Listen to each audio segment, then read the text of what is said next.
Amiral de la marine, bienvenue à votre prochain briefing de mission. Votre objectif, neutraliser l'équipage du chapeau de paille. La hiérarchie souhaiterait en faire un exemple avec une exécution publique, mais toutes les méthodes sont autorisées pour s'en débarrasser. Convoque donc tes meilleurs officiers et on va pouvoir te révéler la meilleure façon de te débarrasser de cette vermine de la mer.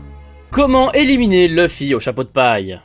Tuer leur capitaine est plutôt simple, il suffit de jouer sur ses deux principales faiblesses, sa naïveté et son appétit. S'infiltrer pendant un de leurs banquets et empoisonner la nourriture pourrait régler le problème, mais attention, il faudrait une toxine particulièrement puissante. Il a toujours eu une bonne résistance au poison, le venin de scorpion ne l'a pas empêché de vaincre Crocodile, et depuis sa défaite écrasante face à Magellan, il a acquis une quasi-immunité au poison. Il a résisté à la toxine mortelle d'un homme pieuvre aux anneaux bleus, au gaz empoisonné de César Clown, et à une forte exposition aux balles pandémiques de Queen. Quelques minutes par contre, comme quoi il a bien une limite. On connaît deux poisons capables de le tuer, le Kinjit de Magellan, sa technique ultime impossible à conserver tant il est corrosif, et la peau de la vive cuirassée, en grande quantité seulement évidemment, et le seul souci c'est que les deux sont vraiment mortels, et s'il y en a bien un dans l'équipage qu'on veut ramener vivant au QG, c'est bel et bien Monkey D. Luffy. Remonte-toi les manches, c'est parti pour le mode difficile, va falloir mettre les mains dans le cambouis. On a déjà vu ses adversaires le vaincre de plusieurs manières, on peut lui voler son ombre, le brûler, retirer l'oxygène de ses poumons, le geler, le dessécher, le transpercer, et comme pour tous les utilisateurs de fruits du démon, le noyer ou l'attacher avec du granit marin. Son fruit a cependant quelques défauts, son élasticité reste limitée. C'est techniquement possible de lui arracher les bras comme on l'a vu dans l'arc Big Mom. Et puis il y a quelques instants de vulnérabilité quand il se rétracte, mais ça le protège des dégâts contendants, des balles et des boulets de canon, ainsi que de l'électricité. Et c'est encore pire avec sa maîtrise du fluide, il est très solide, capable d'encaisser des coups d'épée, enfin ça arrivait déjà avant, on l'a déjà vu arrêter une lame avec ses claquettes. Pour le blesser, il faut donc un fluide qui soit suffisamment puissant, et surtout réussir à le toucher. Depuis son combat contre Katakuri, il semble capable de voir quelques instants dans l'avenir, ça semble d'ailleurs se confirmer à Wano Kuni, son acquis de l'observation semble s'être considérablement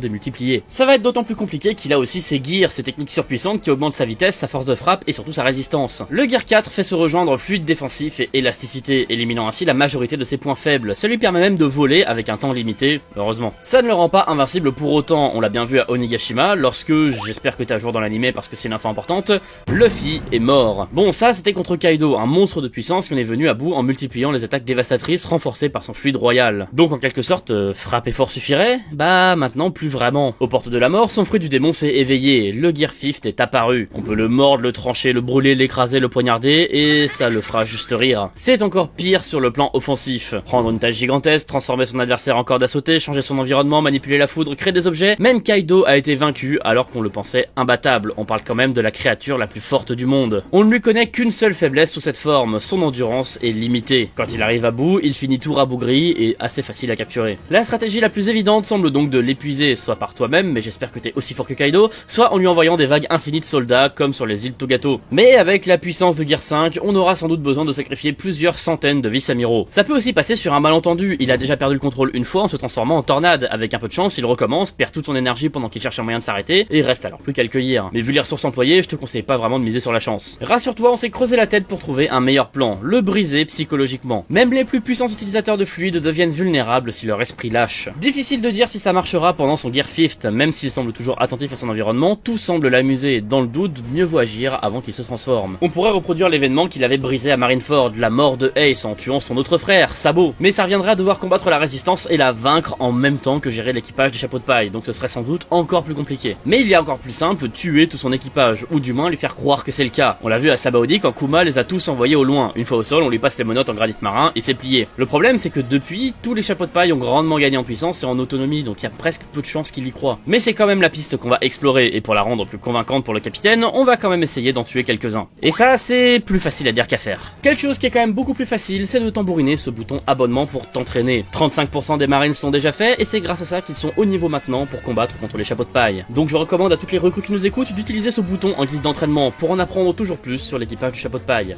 Comment éliminer les supports de l'équipage?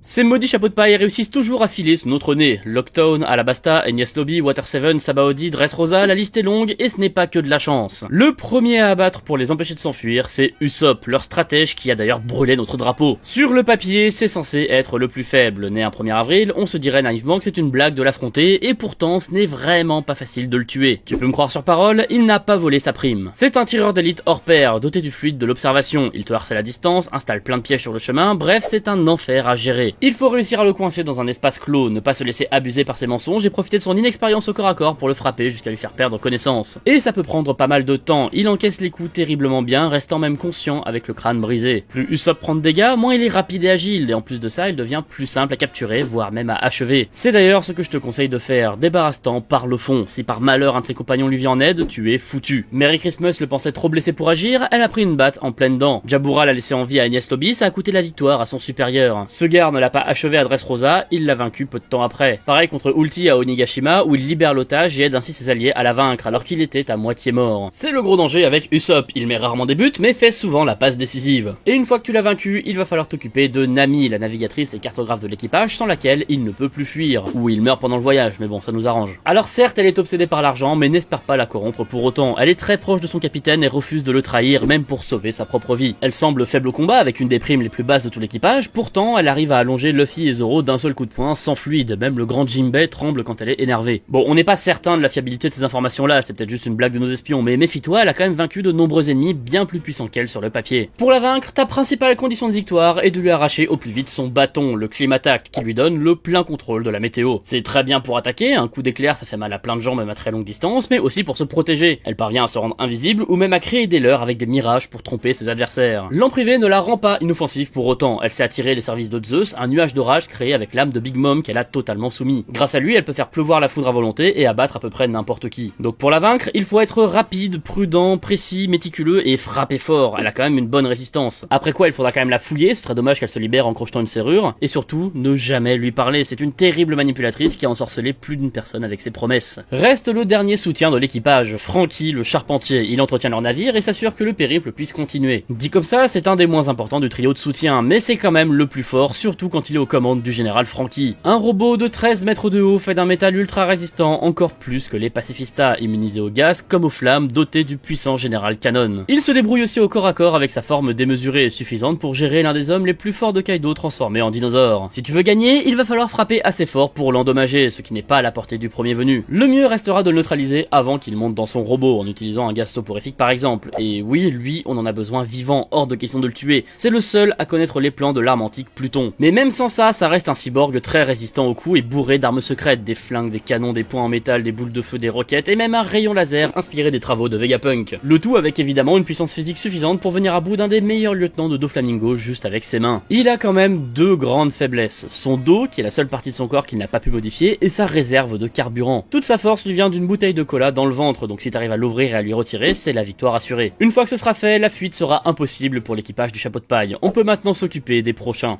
Comment éliminer les porteurs de fruits du démon ?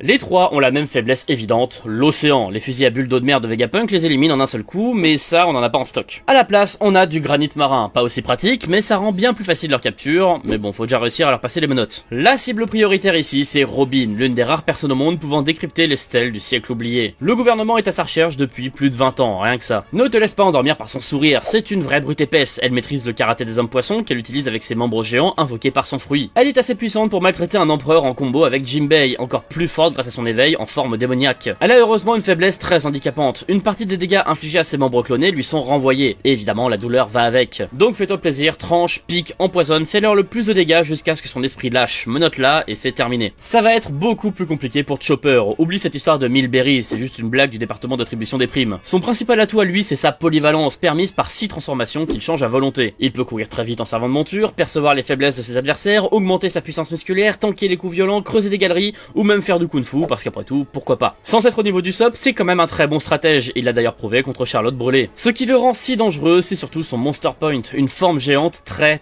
résistante, et il n'y a pas beaucoup de solutions pour l'arrêter, à part le jeter dans l'eau. Sous cette forme, c'est une véritable montagne, ses coups sont impressionnants, par exemple ce coup-là que Queen a reçu, je te souhaite pas de le prendre. Le combat des opposants a duré 30 minutes, sans que Chopper ne fasse de réels dégâts, et puis il a fui. La raison, sa limite de temps. Alors oui, une demi-heure c'est très long, mais après il se transforme en tout petit bébé reine tout chou pendant au moins 15 minutes. C'est donc le moment où il faut l'attraper au plus vite, sinon il risque de te mettre des bâtons dans les roues. C'est un médecin hors norme capable de trouver un remède au miasme de Queen en très peu de temps, et surtout sauver la vie de n'importe quel membre de son équipage, même mortellement blessé. Donc passe-lui vite les menottes en granit marin, son élimination porte un sacré coup à l'équipage, bien plus que celle du dernier porteur du fruit du démon, Brooke, leur musicien. Bon, certes il met l'ambiance, mais ils feront facilement sans. C'est un squelette immortel, donc n'espère pas le tuer en le décapitant, il va rattacher sa tête et continuer le combat. Y a pas trop de secret pour le vaincre, on a besoin de combattants suffisamment rapides pour le suivre et l'attraper pour le jeter dans l'eau ou encore briser ses os. C'est un épéiste aguerri capable de manipuler la glace dans une certaine mesure, ainsi qu'attaquer l'âme de ses ennemis. Ça paraît menaçant et pourtant il n'est pas si fort que ça. Tu ne devrais pas avoir trop de mal à trouver des officiers capables de le gérer. On peut même le distraire en lui montrant des culottes pour faciliter sa capture, une faiblesse due à des mœurs discutables qu'il partage avec un autre membre d'équipage bien plus puissant et pourtant bien plus facile à neutraliser, Sanji.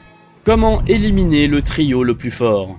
Des officiers féminins ne feront qu'une seule bouchée de Sanji, c'est encore mieux si elles ont des formes, et le top sera même de venir en maillot de bain, capture garantie sans aucune blessure. Tu as peur que tes officiers trouvent ça trop dégradant et refusent de coopérer? On a bien une autre option, c'est le Séraphim de Boa Hancock. Son fruit de la passion le transforme en pierre, sauf que son statut est officiellement inconnu. Sans ça, c'est très difficile de le vaincre à la régulière, il a toujours été dans le trio de tête de l'équipage. Il vole, enflamme ses coups, tanque très bien et maîtrise le fluide de l'armement, c'est aussi un utilisateur talentueux du fluide de l'observation. Il sait même y faire avec des couteaux, même si on ne le voit presque jamais en combat. C'est encore pire depuis la bataille d'Onigashima où il a révélé le plein potentiel de ses modifications génétiques. Vitesse de déplacement hallucinante, suffisante pour presque devenir invisible, résistance aux lames comme aux balles, capacité de régénération terrifiante et surtout il est capable de mettre des coups qui sont extrêmement puissants. Suffisant pour faire valser et mettre KO Queen, un des meilleurs officiers de Kaido. Et alors là, si une femme est en danger, mais il est complètement invulnérable. Heureusement pour nous, il a détruit sa Red Suite, une combinaison qui augmentait sa puissance. Dit comme ça n'a aucun sens, mais il avait trop peur de devenir un monstre sans émotion comme ses frères, convaincu qu'il était d'avoir frappé une femme après une fourberie de Queen. Mais alors, comment le vaincre? Bah, les maillots de bain, vraiment, hein. Sinon, bah, il va te falloir un mec suffisamment puissant pour tanker ses coups et assez rapide pour l'attraper. Autant il y a quelques mois, ça pouvait se tenter, mais maintenant, c'est une mission quasiment impossible. Et ce n'est même pas le plus difficile à battre dans cet équipage. Déjà, il y a Jinbei, le paladin des mers, obligation de l'affronter sur Terre le plus loin possible de toute étendue d'eau. Et même là, il reste balèze. C'est un roc presque invulnérable. Même des Shigan renforcés par le fluide ne le blessent que légèrement avant de se briser. En plus du fait qu'il semble à peine ressentir la douleur. Le seul à avoir réussi à le blesser grièvement, c'est Akainu, donc comme pour Sanji, ça semble très dur de le vaincre. Et pour le coup avec lui, les maillots de bain ne servent absolument à rien. Idéalement, il faudrait avoir des officiers sans fruit du démon vu sa maîtrise de l'eau ou capables de manier des flammes surpuissantes comme l'amiral en chef, mais ça ne laisse que peu de possibilités. Reste le plus puissant des chapeaux de paille, Zoro, le duelliste ultime, fort au corps à corps et même à distance. Il semble impossible à mettre en difficulté à moins de lui envoyer un monstre comme Kaido, et c'est même loin de suffire. Il en sort certes gravement blessé, mais revient pour vaincre un de ses lieutenants, puis défie la mort elle-même et s'en tire en vie, vraiment. Même couvert de blessures, accablé par une douleur extrême, il reste debout, conscient et imperturbable. Du coup, comment on fait? Ça va sembler absurde, mais on pourrait envoyer une femme qui ressemble à son ami d'enfance, qui n'osera donc pas blesser, qui va le provoquer pour ensuite le défier à un jeu, sortir le plus vite possible d'un labyrinthe, et avec son sens de l'orientation, il n'y a aucune chance qu'il en sorte, sauf s'il décide de trancher les murs. Ouais, bon, c'est pas le plus malin de l'équipage, mais il y a très peu de chances qu'il tombe dans le panneau. Ah, tu penses pouvoir le vaincre à la régulière? Et bah, tout comme son capitaine, on lui connaît plusieurs défaites, sauf qu'on ne peut pas vraiment parler de faiblesse jusqu'ici. Contre Arlong, il était gravement blessé, pareil contre Kuma à Thriller Bark. Bon, après on a bien vu qu'à Sabaody, même en pleine forme, il n'avait aucune chance, l'équipage entier s'est fait humilier par l'ancien grand corsaire. Mais vu leur état de forme actuel, les pacifistas ne serviraient à rien. Certes, il a perdu contre Ener, mais c'était très différent, Zoro était incapable de trancher les Logia à ce moment-là, mais maintenant que son fluide royal s'est éveillé, il y a fort à parier qu'il l'écraserait sans peine. Ne le répète pas, mais je ne suis même pas sûr que l'amiral Kizaru gagnerait aussi facilement aujourd'hui. Il semblerait que les seuls qui puissent vraiment l'affronter soient Kaido, qui s'en est quand même sorti avec une belle cicatrice, Mihawk, le meilleur épiste du monde, et sans doute Shanks le Roux. Mais ce n'est pas perdu pour autant, on a pensé à deux solutions. Le prendre en embuscade avec un gaz soporifique, comme l'ont déjà fait les Yeti Cool Brothers, mais assure-toi qu'il soit vraiment hors de combat. Et sinon, bah, réussir à lui voler ses 3 katanas. Ça lui fait certes perdre en puissance, un peu, sa force digne d'un géant rend son style sans armes assez bourrin, assez pour attaquer à distance grâce aux ondes de choc produites par ses coups. Et si par malheur il attrape ne serait-ce qu'un poignard, il sera encore plus dangereux. Au moins, sans ses katanas, il est relativement prenable, mais crois-moi que tes hommes vont passer un très mauvais moment. Voilà, c'était le dernier. Bon, si tu as bien suivi le plan, tu en as capturé 6 voire 7 si t'as un peu de chance. Mais c'est suffisant pour préparer une belle exécution publique. Ne pense pas te reposer pour autant, c'est maintenant que la partie la plus difficile de ta mission commence. Les emmener jusqu'à Impel Down, les garder enfermés le temps de tout préparer, puis les ramener à New Marineford où se révélera la plus grande force de leur équipage, leur lien. Très vite on verra arriver leur grande flotte avec 7 équipages composés de 5640 membres et quelques combattants valeureux, et ça c'est la partie facile. Derrière il y a l'alliance Ninja Mink Samurai dirigée par le shogun Momonosuke Sasuke, les rois de Zou et Yamato, l'enfant de Kaido, nouveau membre de l'équipage du chapeau de paille avec son fruit du démon très puissant. Certes, elle est restée à Wano Kuni pour l'instant, mais pour combien de temps? Tout ça sans compter Eustace Kid et Trafalgar Law, dont la situation est inconnue pour le moment. En théorie, ils ont rompu leur alliance, mais ça ne m'étonnerait qu'à moitié de les voir débarquer. On peut même prévoir certains officiers qui pourraient se mutiner, tels Garp, Kobe, voire X-Drake s'ils sont encore en vie. Et puis il y a tous ceux à qui ils ont déjà rendu service, les hommes poissons, le royaume des cerisiers, Alabasta, Dressrosa, auxquels s'ajouteront sûrement la résistance avec son père Dragon et son frère Sabo à sa tête. Et ce n'est pas fini, on pourrait même voir Shanks arriver, les anciens membres de l'équipage de Barbe Blanche, notamment Marco qui lui est récemment venu en aide, peut-être même l'alliance des mercenaires de Baggy le Clown, dont les chefs semblent avoir une mystérieuse relation avec lui. Et Dieu sait quels autres liens les chapeaux de paille seraient capables de forger, peut-être qu'avec Vegapunk, le plus grand scientifique du monde, ça semble bien parti pour. Bon, je vais être parfaitement honnête, amiral, je ne sais même pas si tu as tes chances. Même avec une flotte gigantesque, 2 amiraux, les 5 doyens et le CP0, l'issue reste incertaine. Alors je te souhaite bon courage et surtout bonne chance. Il t'en faudra pour affronter cet équipage qui semble protégé par la Providence elle-même.